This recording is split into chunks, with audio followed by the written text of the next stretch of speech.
Dom Pedro I. Dom Pedro I de Portugal, nasceu em Coimbra, a 8 de abril de 1320 e morreu em Estremoz, a 18 de janeiro de 1367, foi o 8º rei de Portugal. Recebeu os cognomes do Justiceiro, também o Cruel, pela energia posta em vingar o assassínio de Inês de Castro, filho do rei Afonso IV e sua mulher Dona Beatriz de Castela.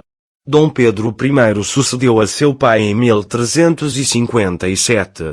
Dom Pedro é conhecido pela sua relação com Inês de Castro, a aia galega da sua mulher Constança Manuel, que influenciou fortemente a política interna de Portugal no reinado de Dom Afonso IV. Inês acabou assassinada por ordens do rei em 7 de janeiro de 1355, mas isto não trouxe Pedro de volta à influência paterna. Contrariamente, durante alguns meses, Pedro revoltou-se contra o pai, apoiado pela nobreza de Entredouro e Minho e pelos irmãos de Inês. A paz veio por vontade declarada do povo e perdoaram-se mútuas ofensas. Aclamado rei em 1357, Pedro anunciou em Cantanhede, em junho de 1360, o casamento com Inês, realizado em segredo antes da sua morte, sendo sua intenção haver lembrada como rainha de Portugal.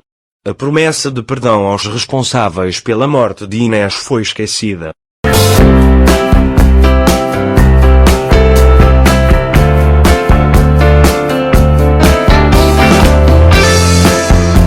Este facto baseia-se apenas na palavra do rei, uma vez que não existem registros de tal união.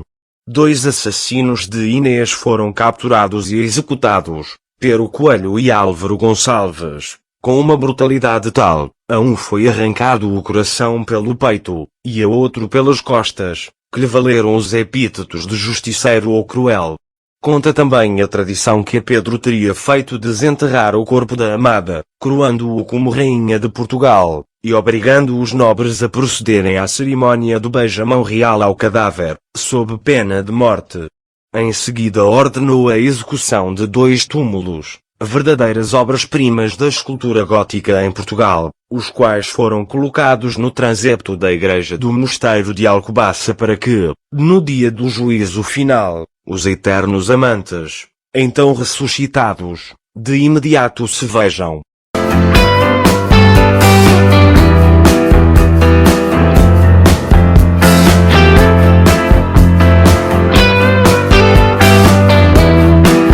Como rei, Dom Pedro revelou-se bom administrador, corajoso na defesa do país contra a influência papal. Foi ele que promulgou o famoso Beneplácito Régio, que impedia a livre circulação de documentos eclesiásticos no país sem a sua autorização expressa, e foi justo na defesa das camadas menos favorecidas da população. Aplicava a justiça com brutalidade, de forma democrática, punindo exemplarmente sem olhar a quem. Para não atrasar a aplicação das sentenças, puniu com pena de morte a prática da advocacia. Isto levou a protestos nas cortes de 1361. Pouco fez para refriar o poder da nobreza, mas esta temia o rei. Gostava muito de estar próximo do povo nos festejos, daí ser adorado. Na política externa, Dom Pedro ajudou seu sobrinho, o rei de Castela na guerra contra o meio-irmão. A sua relação com o clero foi algo conflituosa, em relação à nobreza foi magnânimo. Deu o título de Conde de Barcelos a João Afonso Telo com direito hereditário e deu terras aos filhos de Inês. A ordem de Avisa entregou-a a seu filho, João, futuro rei.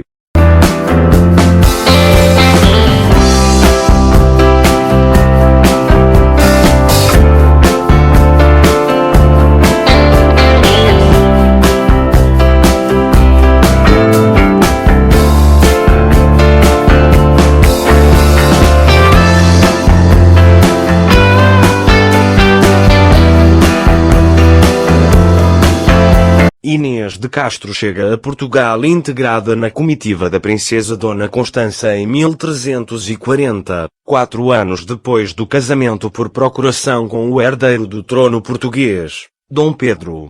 Rezam as crônicas que este terá ficado enamorado da dama de companhia da sua esposa, numa ligação que geraria 4 filhos.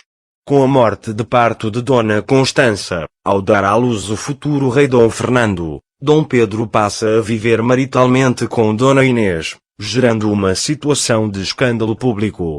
Para agravar a situação, Dom Pedro instala a amante perto do mosteiro de Santa Clara, ação injuriosa para a memória da Rainha Santa.